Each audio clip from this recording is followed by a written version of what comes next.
कृष्ण में मेरे प्यारे भाइयों बहनों, आज के सुसमाचार में हम पाते हैं कि प्रभु किसी दिन एकांत में प्रार्थना कर रहे हैं और उनके शिष्य उनके पास आते हैं और उनसे आग्रह करते हैं कि प्रभु हमें प्रार्थना करना सिखाइए।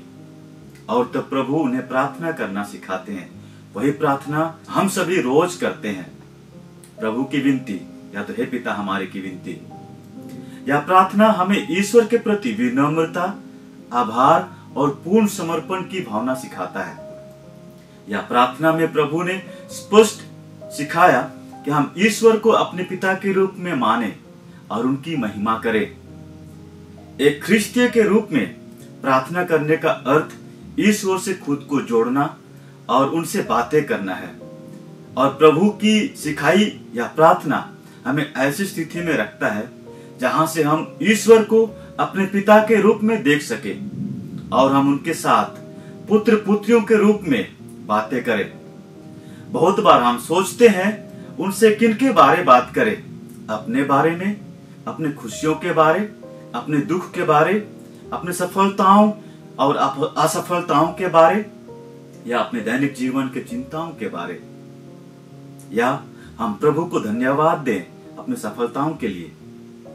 आज प्रभु जो प्रार्थना सिखाते हैं, इस प्रार्थना के बहुत से पहलू हो सकते हैं, लेकिन जो सबसे अधिक मुझे छू जाता है वह है ईश्वर के साथ व्यक्तिगत संबंध। बहुत बार हम ईश्वर को दूर स्थित व्यक्ति की तरह देखते हैं और उनके पास आने से डरते हैं या सहमते हैं, लेकिन प्रभु ने यह स्पष्ट कर दिया कि ईश्वर हमारे पिता हैं। ख्रिस्त में मेरे प्यारे भाइयों एवं बहनों, हम सभी जानते हैं कि पिता का संबंध अपने बेटे बेटियों के साथ कैसा होता है। यह बहुत ही व्यक्तिगत और निजी होता है और इसे हम बहुत बार खून का रिश्ता भी कहते हैं। इस संसार में सबसे करीब का रिश्ता खून का रिश्ता ही माना जाता है और जिनके पास हम सहजता से आ जा सकते हैं। इसलिए आज प्रभु हमें एक पिता के रूप में परमेश्वर की छवि को शक्ति और अधिकार के रूप में नहीं, बल्कि स्नेह और आत्मीयता पर आधारित रिश्ते की तरह दिखाते हैं। यह प्रार्थना हमें ईश्वर पर भरोसा कर अपने जीवन जीने की प्रेरणा देता है। साथ ही साथ अपने में विनम्र होने और अपने गलतियों में ईश्वर से क्षमा मांगने, दूसरों को क्षमा करने की प्रेरणा देता है। प्रभु की विनती के अंत में यह निवेदन कि ईश्वर हमें बुराई से बचाएं और हमें सही मार्ग दिखाएं। यह जीवन में हमें ईश्वर के प्रति समर्पण और उसके प्रति आस्था को सिखाता है। क्या हम हमारे रोज दिन के जीवन में इन सब बातों को पाते हैं?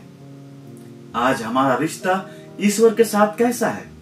मैं ईश्वर से कैसे अपने आप को जोड़ता हूं? क्या मैं ईश्वर को अपने पिता के रूप में देख पाता हूं? चलिए इन बातों पर विचार करें और ईश्वर से प्रार्थना करें कि वो हमें इतनी कृपा आशीष प्रदान करे कि हम उनके बताए मार्ग पर चल सके और ईश्वर की आशीष हमारे जीवन में देख पाएं, समझ पाएं। आमीन।